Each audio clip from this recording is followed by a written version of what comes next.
கட்சி ரீதியா சொன்ன அந்த கேள்விகளை மட்டும் நான் திரு அக்னீஸ்வரன் முன்வைக்க விரும்புறேன். இங்க வேகம் எடுத்திருக்கு, அறிவுறுத்தல்கள் வழங்கப்படுகிறது, காணொலி வாயிலா மாவட்ட நிர்வாகிகள் சந்திப்பு எல்லாம் நடக்குது. ஆனா கட்சியினுடைய கட்டுப்பாடு, ஒட்டுமொத்த அதிகாரம் திரு எடப்பாடி பழனிசாமியின் கையில் இருக்கிறதா?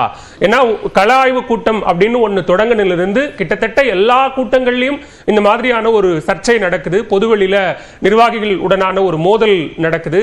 சக நிர்வாகிகளை விமர்சித்து பேசக்கூடிய ஒரு விஷயங்களையும் தொடர்ச்சியா பார்த்துக்கிட்டே இருக்கிறோம், கடைசியா நடந்த 2 நிகழ்வுகள் உட்பட. ஸோ அப்படி இருக்கும்போது கட்சியின் கட்டுப்பாடு அவர் கையில் முழுமையாக இருக்கிறதா அப்படிங்கிறது ரொம்ப முக்கியமான கேள்வி. கண்டிப்பா அது முக்கியமான கேள்விதான். ஆனால் அதை தாண்டி தமிழ்நாட்டில் இன்னைக்கு ரொம்ப முக்கியமான பிரச்சனை, டாஸ்மார்க்கில் அமலாக்கத்துறை எவ்வளவோ பணத்தை, ரொக்க பணத்தையும் சில ஆவணங்களையும் கைப்பற்றிருக்கு. ஒரு நாளைக்கு தமிழ்நாட்டில் வருந்த தகுந்த வேதனையான ஒரு செய்தி என்னன்னா, 1,18,00,000 பேர் தினமும் குடிக்கிறார்கள். அதிலிருந்து வருமானம் இந்த அரசுக்கு ஒரு ஆண்டுக்கு 68,000 கோடி மதுபானத்திலிருந்து வருகிறது. அதெல்லாம் ஒருபுறம் இருந்தாலும் இன்றைக்கு தமிழ்நாட்டில் நீங்க கேட்ட கேள்விக்கு பதில் சொல்லுப்பான்னு நீங்க சொல்லுவீங்க. ஆனாலும் இன்னைக்கு அண்ணா திராவிட முன்னேற்ற கழக எதிர்கட்சியாக இருந்தாலும், ஏற்கனவே 10 ஆண்டு காலம் ஆளுங்கட்சியாக இருந்தாலும், அந்த கட்சியை பற்றி பேசினால்தான் இந்த உலகம் எதிர்பார்க்கிறது என்கிற கோணத்தில் இன்றைக்கு மக்கள் அதைத்தான் பார்க்கறாங்க. நீங்க சொன்ன ஒரு கேள்விக்கு அல்லது கருத்துக்கு என்கிட்ட ஒரு பதில் கேள்வி இருக்கு. நீங்க டாஸ்மாகினுடைய தலைமை அலுவலகத்தில் அமலாக்கத்துறை 3 நாட்களா சோதனை நடத்துது அப்படிங்கிறீங்க. அதிமுக ஆட்சி காலத்தில் தலைமைச் செயலகத்திற்குள்ளாக போகலாம், தலைமைச் செயலகத்துக்குள்ளாக யார் வேண்டுமானாலும் வரலாம் அப்படிங்கிற ஒரு சூழல் எழுந்தது. அது கேள்விக்குள்ளாக்க வேண்டாமா? அமலாக்கத்துறை ரைடுக்கும் அதுக்கு என்ன சம்பந்தம்? அப்படி நடந்ததனாலதான் ஆட்சி போச்சு, அதிமுக ஆட்சி போச்சு. இப்படி அந்த அமலாக்கத்துறை டாஸ்மார்க்ல நடந்ததனால இந்த ஆட்சி போயிரும் பாலவேல் சார் சொல்ல வராரா? இல்ல, நீங்க அப்படி ஒரு கேள்வியை எழுப்புறதன் மூலமா அமலாக்கத்துறை உண்மையானதானே 3 நாள் அதுதான் தமிழ்நாட்டின் பிரதான செய்தி. இல்ல சார், ஆனால் அது எல்லாம் இல்ல பேசுறோம், செய்தியா போடுறோம், எல்லாம் பேசிக்கிட்டு இருக்கிறோம். நான் என்ன கேட்கிறேன் அப்படின்னா, நீங்க தலைமை அலுவலகத்தில் அப்படி ஒரு அமலாக்கத்துறையினுடைய சோதனை நடப்பது அரசுக்கோ அல்லது நாட்டுக்கோ மிகப்பெரிய ஒரு இழுக்கு அப்படின்னு சொல்ல வரீங்க அப்படின்னா, அப்ப தலைமைச் செயலகத்தில் நடந்தது என்னது?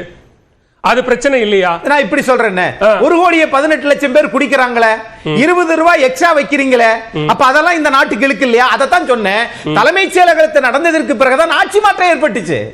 அப்ப இதுக்கு பிறகு ஆட்சி மாற்றம் ஏற்பட்டு டாஸ்மாக் கடைகள்லாம் மூடப்பட்டிருந்ததா? குறைச்சாங்கல்ல. இங்க மாறாக 471 நாள் கழிச்சு திரும்பவும் அதே வரை அமைச்சராக்குறீங்க. என்ன நோக்கம்? இப்ப ஐயநாதன் சார் சொன்னார்ல, 100% உண்மை. இன்னைக்கு கலைஞர் அவர்களும் செல்வி ஜெயலலிதா அம்மையார் அவர்களும் புரட்சி தலைவர் எம்ஜிஆர் அவர்களும் இந்த நாட்டில் கடைசி வரை இருப்பாங்க. ஏன் தெரியுமா? மக்களுக்காக. மெயின் ரோட்லயே போனா போதும். நீங்க சொன்ன இந்த நடவடிக்கைக்கு அரசு தரப்பிலிருந்து துணை முதலமைச்சர் பதில் சொல்றாரு. இது மும்மொழி விவகாரத்திலேயோ அல்லது தொகுதி மறுவரை விவகாரத்திலேயோ தமிழ்நாடு ரொம்ப திடமா மத்திய அரசை எதிர்க்கும் போது கிட்டத்தட்ட எல்லா மாநிலங்களிலும் அவர்கள் நடந்துகிட்ட மாதிரி அமலாக்கத்துறையை ஏவி, மத்திய அரசினுடைய ஒரு ஏஜென்ட்டை ஏவி எங்களை கட்டுப்படுத்திடலாம்னு நினைக்கிறாங்க. அதனுடைய ஒரு தொடக்கம் தான் இந்த சோதனை அப்படின்னு அவங்க பதில் சொல்றாங்க. அதை உங்களுக்காக நான் பதிவு பண்றேன். கரெக்ட் சார், நீங்க சொல்றது கரெக்ட். அதாவது இருமொழி கொள்கை, மும்மொழி கொள்கை, அந்த விஷயத்துல நீங்க பணத்தை வாங்க தவறியதற்கு பிறகு ஒரு தனி மனிதன் வீட்டில், இப்ப என் வீட்டுல ரைடு பண்றாங்க அப்படின்னா, நான் அளவுக்கு அதிகமா பணம் சேர்த்திருந்தா ரைடு பண்ணத்தான் செய்வாங்க. அதை தாண்டி இதை மட்டும் நீங்க கேட்டதுக்காக சொல்லுறேன். அதை தாண்டி ஒரு தனி மனிதர் வீட்டுல ரைடு நடக்குது, அலுவலகத்துல ரைடு நடக்குது, நிறுவனத்துல ரைடு நடக்குதுன்னா பரவாயில்ல. ஒரு அரசாங்கத்தினுடைய துறைக்கு கீழே வருகிறது என்றால் அந்த துறையின் அமைச்சர் அமைதியா இருக்கிறார். தமிழ்நாட்டுடைய மாண்புமிகு துணை முதலமைச்சர் பதில் சொல்றாரு. என்ன பொருள்? அதுவும் இது ஒன்றா? சரி, இதெல்லாம் வச்சிருவோம். இதை தாண்டி இன்னைக்கு மாவட்ட கழக செயலாளர் கூட்டத்தை அதிமுக நடத்தி இருக்கிறது. ஆம், நடத்தி இருக்கிறது. அது வருங்கால தேர்தலுக்காக திட்டமிட்டிருக்கிறார்கள், அவ்வளவுதான். இதை தாண்டி அதுல ஒண்ணு நம்ம எதுவும் பேசுவதற்கு ஒன்றுமே இல்லை. இப்படிதான் நான் பார்க்கிறேன். இல்ல, இப்ப கொடுத்திருக்கக்கூடிய அறிவுறுத்தல்கள், பொதுவெளியில நடக்கக்கூடிய நிகழ்வுகள், கூட்டணி குறித்து யாரும் பொதுவெளியில பேச வேண்டாம், கேட்டா தலைமை முடிவெடுக்கும்னு சொல்லுங்கன்னு சொல்றது. அப்ப கூட்ட தலைமையை தாண்டி மற்ற பலரும் கருத்து சொல்லக்கூடிய நிலைமை இருக்கிறது. அதைத்தானே திரு ஐயநாதன் கேள்வி எழுப்புற. கண்ட்ரோல் உங்க கையில இருக்கா? அந்த கண்ட்ரோல் உங்க கையில இல்லாததுதானே இப்ப பிரச்சனைக்கான காரணமா இருக்கு அப்படின்னு கேட்கிறேன். இங்க அவர் சொன்னக்கூடியது இது பலமுறை நாம் சொன்னதுதான். அதாவது இந்த அதிமுக என்கிற ஒரு ஆலமரம், ஒரு பெரிய நிறுவனம். இந்த நிறுவனத்தை நிறுவிய புரட்சி தலைவர் எம்ஜிஆர், அது மாதிரி செல்வி ஜெயலலிதா அம்மா, அதே மாதிரி இந்த ரெட்டலை சின்னம் வசீகரிக்கக்கூடிய மக்களின் மனசாட்சியில் இருக்கக்கூடிய சின்னம். இந்த மூன்றும் தான் முக்கோண பரிமாணத்தில் இந்த இயக்கத்தையும் தமிழ்நாட்டின் வளர்ச்சிக்கு இந்த மூன்றும் தான் ஒரு அச்சாணியாக சுழண்டு கொண்டே இருக்கிறது. அப்படி இருக்கிற போது இன்றைக்கு மாண்புமிகு எதிர்க்கட்சி தலைவர் தெளிவா சொல்லி எத்தனையோ முறை சொல்லியிருக்கிறார், நான் ஒன்றும் செல்வி ஜெயலலிதா அம்மாவோ புரட்சி தலைவர் எம்ஜிஆரோ கிடையாது. ஒரு கடைக்கோடி தண்டன் 1974 ஒரு கிளைக்கழக செயலராக இருந்தவர் இன்னைக்கு ஒரு அதிமுகவில் ஒரு கட்சியினுடைய பொதுச் செயலாளராக மாற முடியும் என்பதற்கு எடுத்துக்காட்டாக இருக்கிறார்கள். அப்படி எத்தனையோ பேர் இருக்கிறார்கள். அப்படி இருந்தாலும் இன்றைக்கு அது நடக்கிறது சாத்தியம் என்று சொன்னால் அங்க சில சஞ்சலப்பு வருமா? வரத்தான் செய்யும். இது ஒண்ணு மன்னர் பரம்பரை மாதிரி எனக்கு பின்னாடி நீ, எனக்கு பின்னாடி மகன். அந்த பொதுச் செயலாளர் பொறுப்புக்கு திரு எடப்பாடி பழனிசாமி வந்துட்டாரு. ஆனா அது அவர் கட்டுப்பாட்டுக்குள்ள இருக்கா? கட்சி அவருடைய கட்டுப்பாட்டில் இருக்கிறதா? அவர் சொல்வதை மூத்த நிர்வாகிகளோ முன்னாள் அமைச்சர்களோ கேட்கக்கூடிய இடத்துல இருக்காங்களா? ஏன் எல்லாரும் தனித்தனியா கருத்து சொல்லக்கூடிய ஒரு நிலை கட்சிக்குள்ள ஏற்பட்டிருக்குங்கிறது கேள்வி கேட்கவே கூடாது. ஒரு சுதந்திரமா இப்ப பேச வர்றாரு, அவ்வளவுதான். ஆனால் ஒரு எல்லைக்குள் இருங்கள். இது ஜனநாயகத்தில் அதான முறை. ஆளுங்கட்சியா இருக்கக்கூடிய திமுகவில் தமிழ்நாட்டினுடைய முதலமைச்சர் திரு மு.க. ஸ்டாலின் அவர்களை மீறி, திமுகவின் தலைவரை மீறி யாராவது அமைச்சர் பேசுறாங்களா? எங்கள் முதல்வர் முடிவு செய்வார். அதேதான் இங்கேயும். ஆகவே நீங்கள் கூட்டணி முடித்து பொதுச் செயலாளர் தான் முடிவெடுப்பார் என்பது அது ஆரோக்கியமானது, ஒரு கட்சிக்கு தேவையான இன்றியமையாத ஒரு செயல்.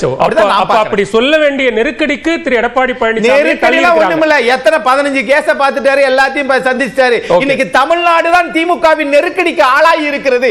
இந்த ஆட்சியை அகற்றுவதற்கு எல்லோரும் ஒன்று சேரணும், அதுதான் ஒற்றுமையாக பணியாற்றணும் என்பதற்காக அவர்கள் பேசியிருக்கிறார்கள். இல்ல, நீங்க சொல்ற மாதிரி திமுக தலைமையில திமுகவினுடைய மூத்த நிர்வாகிகள் அப்படி சொல்றாங்கன்னா, இதுவரைக்கும் அப்படி சொல்லாத அதிமுகவினுடைய நிர்வாகிகள் அப்படி சொல்லுங்க அப்படின்னு சொல்றதே அவருக்கு ஒரு நெருக்கடி ஏற்பட்டிருக்கு அப்படின்னு தானே அர்த்தம். அரசியலே நெருக்கடி தானே சார், அரசியல் நெருக்கடி தானே. இந்திரா காந்தி அம்மா இந்திய நாட்டினுடைய பிரதமராக ஆவதற்கு காரணமாக இருந்த பெருந்தலைவர் காமராஜர், அதே மாதிரி கர்நாடகாவினுடைய முதலமைச்சராக இருந்த ஐயா நிஜலிங்கப்பா, அதே மாதிரி ஜே.பி. ராஜ்நாராயணன், இப்படி எல்லோரையும் ஒரே இரவில் 12 மணிக்கு 1 மணிக்குள்ள எல்லாத்தையும் இரவோடு இரவாக கைது செய்தார்களே. அரசியலே நெருக்கடி தான். அந்த நெருக்கடியில் இருந்து அதிமுக மீண்டும் ஆட்சி அமைக்கும்.